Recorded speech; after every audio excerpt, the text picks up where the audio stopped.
Hey guys, you're watching Daniel Gian Talk, and today we are going to do a full review of Delhi Belly. This is a 2011 feature film starring Imran Khan and Veer Das, along with a few others. It's definitely a comedy, kind of a dark comedy. Well, not kind of, it is a dark comedy. It's a dark comedy by the way of like Coen Brothers, I feel like, but even more, maybe even like Shane Black. Yeah, I feel more Shane Black than Coen Brothers because it's not intellectually in the same level as the Coen Brothers or even Guy Ritchie, but it's in that same vein of kind of Tarantino too. It's just that weird, like the things you don't expect to happen, but it doesn't seem unplausible because it fits within the world that they created, along with the criminal element that it's in, and I think that's the key that ties it to those other filmmakers in those films is the crime aspect of it. But let's just start. What'd you think, man? You start first, because I have nothing but positive things to say. So, okay. Really? Yeah. This is gonna be a good. I mean, I can start with the two things I didn't like about the movie, and then I went back and forth on whether or not the lead, Khan. Okay. Like sometimes, like at first, I was like, I don't like his acting. Right. I just don't like his acting. But then it was like that's his character. Right. So I'm like, I like it. So by the end, I was like, I appreciate anything. It wasn't a real big complaint for me. But like in the beginning, I was like, yeah. And then the other thing I didn't like was Amir Khan's song at the end. No. No. I kind of like when the story was over, when they hit that scooter at the very end, and then fat dude's like fuckers or whatever he says at him, and then it goes to black. Like it would have been cool if they did that little music video, and then they shrunk the screen, and then they did the credits when it played alongside. Like right. To have it be a part of the movie, because they don't cut the credits, so technically the movie's not over. For me, I was like, I wouldn't have walked out of the theater, but if I did, I wouldn't have missed anything. Right. That's it, though. Those are the only two complaints I have about the whole movie. I mean, the Amir Khan thing, I thought it's not even a part of the movie. It wasn't. And I thought it was cute because I had no idea it was Amir Khan the whole time because they kept referencing. Well, you saw posters of it everywhere. Of all, Shah Rukh Khan too, all of them, yeah. You know, so it was in the movie, but it wasn't a part of the movie, and I thought it was cool to kind of have his little cameo absolutely. at the end. I didn't have a problem with that. I just had a problem with it not being like a part of even the though credits. he did blackface in part of the video, but when he was shooting the guns. Is that what you're talking about? No, when he's on top of the car, he's blackface. Oh, he's got, yeah. Well, I think it's okay if you're Indian and in India. I don't think the rules apply. Not the same. They don't have the historical background. It wasn't purposely meant to be a minstrel show. Right. But no, I liked it. It was short, and it felt short, and it was tight. Like it was really tight. It was very tight, which is like I think it's hard to pull off sometimes. It's hard to pull off in general, and it's been very hard to pull off in Indian films, at least the ones we've been watching, because there's usually room for the movie to breathe, which sometimes I compliment, sometimes I don't. It just depends on whether I'm liking it or not. This one was just straightforward, wham bam, thank you ma'am. But it was funny. Yeah. I mean, the tone never faltered. The movie never fell on itself. Like I was always worried, like, oh, when is it gonna? Okay, it was good for 20 minutes. Okay, when is it gonna crash? Okay, it was good for 45 minutes. Okay, when's it gonna crash? It was good for an hour. Okay, it has 40 minutes left. Yeah. There's no way it's gonna sustain it, and it did. I mean, I don't know. I mean, I have so many things that I loved. I mean, I enjoyed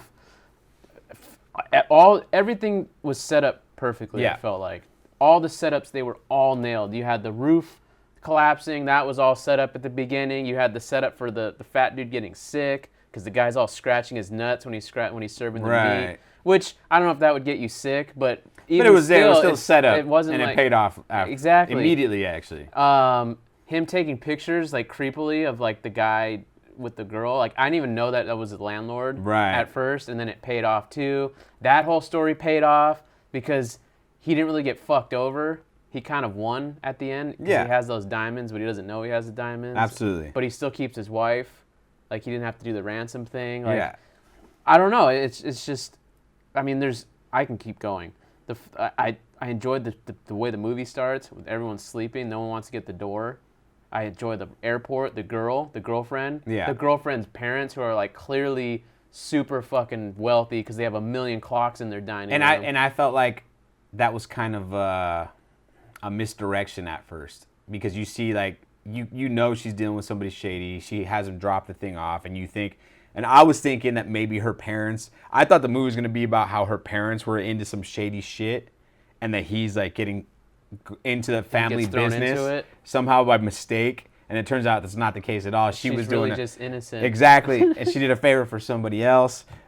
Which was funny in and of itself, exactly, because this shit keeps getting passed around. Yeah. And even the guy acknowledges it, like, what the fuck? I mean, but at no point did I roll my eyes and say, oh my God, okay, now the thing's really gonna go here. Like, and I think it works because when we are introduced to them, they're all sleeping in this fucking... That's what I'm saying. They're all fucking lazy. And that like makes... okay. I would believe that these guys would keep passing the buck. Nobody wants to deliver it.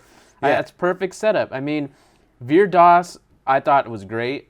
I liked his curls. You liked his Jufro? His Jufro. It was funny. But his job was funny. Working with his boss was funny. I mean, those are small little bits, like make the banana smile. Because I feel like that happens in the film industry. Yeah. For people who don't know, that's like working in the film industry as an editor. The editor will say, or the producer will come in and say, like, make this X. And then you do that, and then they're like, no, we like it the way this was. Can you make it more sad? Which is not a direction, but they'll do that. I think what it is more than anything is like showing how people who aren't artistic, like how they communicate with artists. Exactly. And how like they really have no idea what the fuck they're doing. And you see that a lot with producers. And that was funny. Him going to which I've actually experienced, and you've told me. I mean, I've told you about, like, when Veer Das is going on the date with that girl, and then she never shows up. What I loved about that is, they do that cut where, like, the lights are turning off, whatever. Yeah. Or he's waiting outside, and then there's a crowd of people, and then it cuts and cuts and cuts, and there's less and less people, and he's there outside by himself. And then they cut to, like, the other guy's story for, like, 20 minutes. They have a car chase and everything. They have all this shit. And then they cut back, he's still waiting hours later, and then the lights turn off. I've experienced that. I know what that feels like. I've waited for people longer than I should because I'm like, well, maybe they'll come, and then they don't. And that's not a self-pity thing. I'm just saying, like, yeah, you gotta. I can relate to it. Can't give people the benefit of the doubt for too long. Cleaning the fat dude cleaning his ass with orange juice. Yeah, that was weird. The fucking actress who has the song. Yeah. That I hate you like I like you in parentheses. I hate you like I love you. I hate you like I love you in parentheses or whatever. In brackets. In brackets, which is also funny because apparently her character's from Los Angeles. She's supposed to be like an LA actress. I believe it. And which totally fucking makes sense. Yeah. I mean, I'm just going through shit I liked. The disco fighter, when the Veer Das finds out his wife, the girl he's with is like getting married. Yeah, or the whatever, little fantasy sequence he has, which was fucking hilarious. The song itself is really good. Well, they shot it like a soap opera, and he's like, "Your daughter gave me a blowjob," and then like the dad's like, "Ah!" Like, and they zoom in on him with this like the sound effects, and it's like, and then they have a whole thing. I mean, that was fucking hilarious. Yeah. That was well done. I'm just gonna go through all the things I liked. And then after that scene, the dog's humping him or whatever. He wakes up out of his fantasy, and then it starts raining on him. Like, that's just good writing. Like, it's such a cartoon thing. Like, I don't know. Like, it just all fit. When they dress in the burqas when they go rob the Diamond's back at the end, and then he drinks the water through the burqa, which is fucking hilarious because they hand him water and he fucking just the cops looking at him. He doesn't know what to do. He's like, because he's obviously not a woman. Yeah. The white people in the hotel, I thought that was funny. Like that, when the white lady's like, next time can we just go to fucking Disneyland? Right. Which was, I didn't expect that line in it. Which is funny. Film. The issue I had with that was they're English exactly and not American. Yeah. If they were American, that would have been perfect. But I don't know. Maybe English people don't go to Disneyland. I don't know. I mean, go ahead. I've been hijacking this shit. You're just talking the whole fucking time. I know. That's what happens when I like something, I guess. No, I liked it a lot. I had a good time. I got through it quickly too. Like there was no, like you said, there was no point where I was just like, okay, let's fast forward. Wrap it up. Yeah, the wrap it up. Fucking Dave Chappelle wrap it up song from the Oscars. No, I liked it a lot. And it's something you didn't mention. It's something that editing. I really liked. No, not even on a technical level. The main villain, whatever his name was. Oh, he was cool as fuck. He was like, it was like this real nice, in the pocket, subtle performance. Like, never seen him before. Yeah. He had the long hair. Yeah. Which is kind of like at first. What I liked about him was like everything was like real slow and quiet and methodical. You knew he was the baddest motherfucker in the room. Yeah, exactly. Like he didn't have to show out for anybody. He didn't have to show people he was a tough guy. The only time we saw him was that he finally loses his shit and then he starts kicking the guys that work for him. But the whole time he's like talking. When they go and they go into the Russian guy's hotel room and the whole time he's real calm. He makes him call the girl back. Exactly. To do it polite this time. Real sinister. Everything he was saying was like real, like. But not over the top. But not over the top at all. And that's what I liked about it. I really like. He was my favorite part of the movie, believe it or not, because of how like just calm and collected his character was, and just that just made him so much more badass and scary. The husband of the reporter was more villainous. Exactly. He was over the top. He was literally going out to shoot people. Yeah. And, like the car chase, which is also a good car chase in their fucking shitty red car. Right. Which the fat guy says, I wish I knew his name. Like that would be if you got a rickshaw fucking a cow or something. He says some line like that, which is again hilarious as shit. I mean, just all that's funny. I mean, just the setup of Nitan.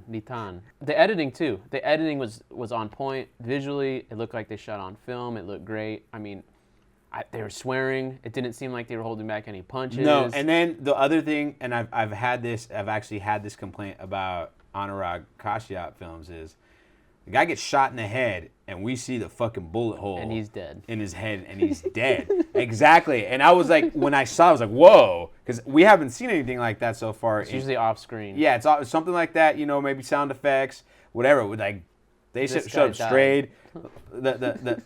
When we get to that final hotel sequence, everyone's dead in except for the police chief. The one guy who gets shot in the butt. Yeah, everybody's got a bullet hole in their head, in their throat, whatever. And I was like, you know, I'm not a big gore guy, but I appreciated it because it's like now it stayed with the realism of the exactly. It didn't as funny and as obscure as the story was. It was grounded. It stayed grounded at the whole time, yeah. And that's what kept the tone consistent. Right. Because there was never a fucking part where the lead bounced someone off a fucking pool, right, 15 feet in the air. Now, my one complaint, and it also has to do with the lead and not his performance so much, but I feel like no arc. He really lacked an arc. Like he doesn't seem like he hates his fiance or anything. No. He doesn't seem miserable or anything. And the woman, what's her name, Menika, was hitting on him. Obviously, we saw that. Like she invites him to the party. And then they make out. Too. And then they make out, and there was like no like. Which I liked because it fit, it made sense, and then they both kind of, like you find out that they're married like right away. Right. Like there's no like develop into this. How are we gonna handle this? Right. But anyway, go ahead. But that's I had an issue with that because it was like this romance was like, it wasn't set up properly, and it just kind of happens at the end, and there's no reason why I didn't see.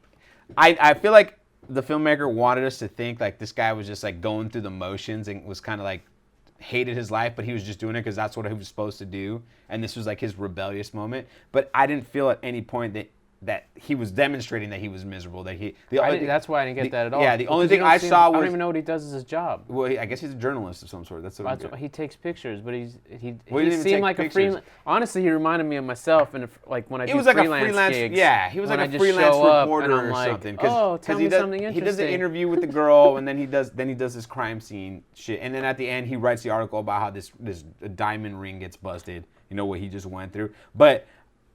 He didn't seem like he hated his life. Like the Veer Das hated his gig. He was miserable. I don't think he hated his life.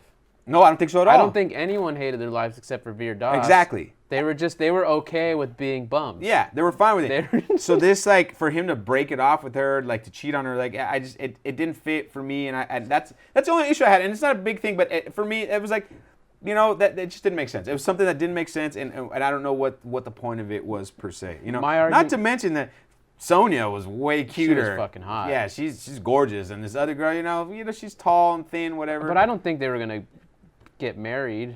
I think that's just where that fling went. Yeah, and I know it wasn't. I don't think it was a romantic thing at all. It was just kind of like, yeah, it was a fling. It is a fling, whatever. But I think my thing is, and this is my counter to what I would have liked it more. He chose her. That's my point. Yeah. She didn't choose. He didn't choose to get married with her. He didn't choose to get this car. He didn't choose to like. I'm not saying the parents arranged the marriage, but I see what you're saying. Like he chose to go hook up with this other girl. The arc was that he finally made his own decision. That's what my like all of this circumstance, and I get that, but I feel like it could have been executed better, and I guess that's my. It could have gone about it in a better way, and that's just like my second counter to that is he's not the protagonist. Who's the protagonist? Well, according to the screenwriter, they're all protagonists because it's an ensemble piece. Well, that's a cop out and a half. But I don't know. I can kind of see. I can kind of see that. The fat guy is definitely. Oh no, the director. Excuse me. He said. I'll quote him. Delhi Belly is an ensemble piece. It's not a film about Imran Khan, the lead. He is only one of several protagonists. There are others whose characters are just as important. And then he lists the actors. Well, then his editor fucked him. Yeah, I mean, I could see it. Amir Khan was actually supposed to edit the movie, believe it or not. And Imran Khan is Amir Khan's nephew. So. Okay. And then the other piece of information, I was mentioning this before. So the film's writer, Akshat Verma, is from UCLA, and I'll quote this from Wikipedia. First wrote the screenplay as a part of his studies at screenwriting program at UCLA under the title Say Cheese. Subsequently, after he lost his job as a copywriter in the U.S. around 2005, he revived his script. Akshat had to compile 15 drafts before the movie went on floors, which I don't know what the hell that means. It took him more than 3 years to finish the story. He visited Mumbai along with Jim Fergelli to unsuccessfully pitch the film to various producers. Eventually, after submitting a draft to Amir Khan, he left. And then that's when basically Amir Khan found it. I mean, once again, it shows Amir Khan knows what he's doing. He's a fucking G, man. Yeah. And I was reading more about this. This is one of 2 movies that Amir Khan produced that got like the highest rating possible, R rating in India, which I guess is like an A rating. Yeah. But he still stuck by it, and he didn't make him cut shit. So, you know, hats off to you, Amir Khan, for fucking sticking up for filmmakers. I don't know. I fucking loved it. I really do. I mean, the editing was great. Just the way it was set up, the way it was shot, the way the scenes were like set up. I already brought up the ball thing, but like that was a scene you could have easily had, and that's a writing thing too. It's not just editing or directing, but you could have easily had him just grab that food from off the cart and him get sick. Yeah. People would probably get sick from food carts all the time. But it was an extra little detail to really like let us know like this. And there's a lot of those little extra details in there that I feel it was well thought out. It was well, and I'm just gonna say like, is this movie the greatest movie ever made? No, it was just a good movie. It's the best Indian movie I've seen. I think this, for me, it is. But you know. I'm not going to go that far. I wonder how much the fact that it was in English. I mean, that's part of it too. Like the guy studied in. Because I didn't have to struggle. We don't know if the guy he's Indian American, so like it was very Western film, and maybe that's why. And I the fact that it was completely written in English, I think that leads. I mean, there's Hindi parts here and there, but 90% of the film was straight English. You know, I didn't need subtitles for the most part. And I think maybe that's a part of it. And by me, it just might be Western bias. It could be. That's I'm not gonna say. But like I said, I thought it was just a really good movie. I enjoyed watching it. It's something I recommend. If you haven't watched it yet, you really need to check it out. I wholeheartedly recommend. I think that more movies like this. I think I'm just glad this was an Indian movie that was made in India, and was released in India. I wish it got some acclaim here. Probably didn't, but you know, it would have been different if an Indian American made this here and it was the same movie. It wouldn't have been the same. I'm glad it was made in India with Indian actors rather than here with what's his face, with Aziz Ansari and you know so on. Veer and so Das forth. now. He'd still use Veer Das. You got Aziz Ansari, and then you got whatever other Indian guy that's over here now. The London dude, the English guy. Oh yeah, fucking Dev Patel. You know, like that. Yeah, I think that would have changed it quite a bit. Like it would have been. Because I didn't know any of these guys. Yeah. The fat guy's fucking great. Yeah. I love the fat guy. He was funny as shit. He reminded me of you. Like, totally. Well, what? Because of the shitting? Because there's a lot of things about it. I love when he knocked himself out. He was trying to flush the fucking toilet, and I mean, it's just funny, man. There's a lot of fucking. It was a well written, well shot, well. I also like how the landlord's wife is fat and the hooker he went to is fat as well. Also fat. Yeah, that was. So he wasn't even trying to get like a. He just likes big girls. He just likes. I mean, man. That's just his thing. Anyways, let's give ratings. What do you give it? I'm at. This is a 10. This is a 10. A 10 out of a 10. Wow, I don't think I've ever seen you give it a 10. Well, 3 Idiots. 3 Idiots got a 10. Did you get a 10? And I think maybe Rahman Raghav got a 10. or 9.5. But this is a 10. I give it an 8.8. I'm putting this shit for me. Putting this on, I'll buy it. Like I'd buy the Blu-ray. When was the last time you bought a Blu-ray? Last week. Oh, yeah? Was it on sale for $3? Ironically enough, people out there have no idea what I'm about to talk about, but I texted you 2 weeks ago that I found Apocalypto on DVD, brand new. That's right. Last week, I found Apocalypto on Blu-ray, brand new. For cheap as well? For $2.99. You gonna keep it or sell it? Well, I'm gonna sell the DVD now. Okay. But I'm gonna keep the Blu-ray, All right. That's a $50 Blu-ray. But yeah, no, I don't buy Blu-rays unless they're at Goodwill. So I'm saying if I come across Deli Belly at Goodwill, it's gonna go in my cart. That's what I'm saying. All right. Goodwill's a thrift store, by the way. Like I said, 8.8 for me. It's a really solid, really good movie. I definitely have my issues with it, but I liked it and I enjoyed the whole thing. And I think I'd watch another movie by this director, absolutely, by this writer. Absolutely, I think 10 times out of 10. If this is his debut film, or it wasn't, but if he does more things in this style, it's something I would definitely check out. Let us know in the comment section. Blackmail with Irfan Khan. And we like that. Well, we didn't know what they were saying in the trailer. But we liked how it looked. He did that. We got the tone from it. Exactly, which makes sense now. Yeah. And then Force 2, which we reacted to the trailer to, that was John Abraham. I don't remember that, but we reacted to that, and he did that. But anyways, that's going to do it for us, guys. Thanks for watching. You know the drill. Smash that like button, leave comments, let us know what you think, and we will see you next time. Make sure to check out Reaction Hour. Comes out tomorrow.